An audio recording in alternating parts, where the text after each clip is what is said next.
Maabot sa 28 ka mga simbahan, gym o kapilya ang mapahigayunan sa Misa de Gallo sa dakbayan sa Talisay. Ang report ni Femari Dumabok. Kaya napalantawan ng magdasok sa mga manimbahay sa pagsugod sa Misa de Gallo, hinungdan nga usa sa nasabutan ang padayong himuon nga mga santos nga misa sa mga kapilya og gym. Mato ni Joy Tumulak, Pangulo sa City Toda, nga mismo mga pari sa 8 ka parokya ang nirekomendar ni ini atol sa gipahigayon nilang coordination meeting uban sa kapulisan, Talisay City Fire ug sa uban pang sektor. Dako sad ni siya namo og ikatabang sa traffic, kunya mas makatabang pud niya sa pag-manage sa atong traffic once nga ikatag ang mga misa.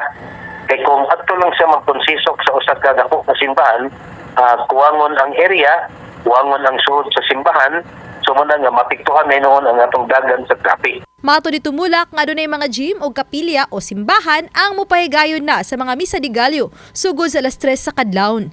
Samtang usa ka lane sa tubangan sa St. Joseph Parish sa Barangay Tabunok ang sirad-an sa mga sakyanan. Samtang sa ulugon ng Misa de Gallo, hinuon ablihan na usab dayon human sa misa.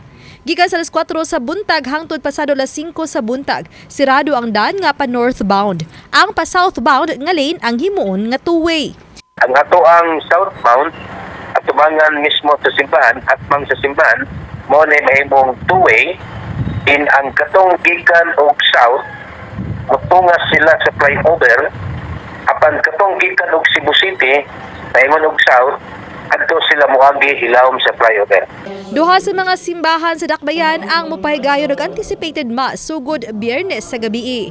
Nakalerto na usabang ubang mga ahensya sa gobyerno ug mga force multipliers pagsiguro sa seguridad sa tanan.